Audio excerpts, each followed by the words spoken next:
جی میں اس وقت آزاد کشمیر کے دارالحکومت مظفرآباد میں موجود ہوں. یوم آزادی کی تقریبات کا سلسلہ جاری ہے. یہاں میرے آنکھوں پہ آپ دیکھ سکتے ہیں کشمیر کلچرل اکیڈمی کی جانب سے آزادی فیسٹیول منعقد کیا گیا ہے، جس میں ترانے، دلی نغمے اور مختلف فنکار اپنا فن کا جادو جگا رہے ہیں. اس سے قبل اسی حال میں تصویری نمائش منعقد کی گئی.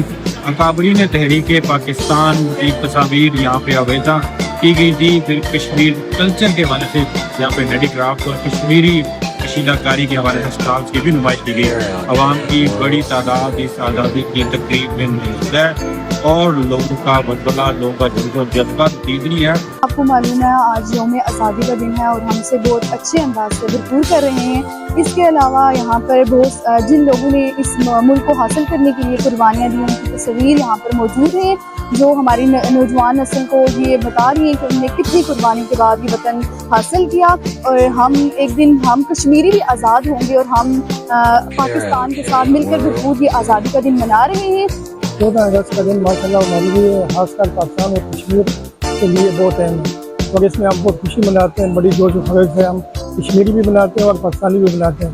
ہم دعا گواہ ہیں کہ اللہ سے کہ اللہ کرے کہ پاکستان اور کشمیر ایک ہو جائے، آزاد ہو جائے.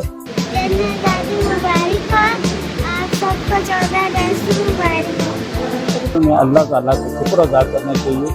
جب بھی یہ دن آئے اس دن میری بھی تجویز ہے کہ ہم سب لوگوں کو 2 رکعت نماز نفل ادا کر کے اس آزادی کو ادا کرنا چاہیے. پاکستان 14 اگست 1947 کو آزاد ہوا. ہم پاکستان ہیں، پاکستان ہمارا ہے. آج ہم 14 اگست کے موقع پہ یہ آزادی کا دن منا رہے ہیں. آپ سب کو آزادی ہو. آج ہم جو جشن منا رہے ہیں آزادی کا اور یوم آزادی، ہم آج ہماری نائٹ بھی آزادی نائٹ بھی ہے اور اس برکت میں سب کو مبارک ہو. اس تقریب میں خواتین کی بڑی تعداد بھی شریک ہے جو یوم آزادی پاکستان کو سیلیبریٹ کر رہی ہے، آزادی کا جشن منا رہی ہے.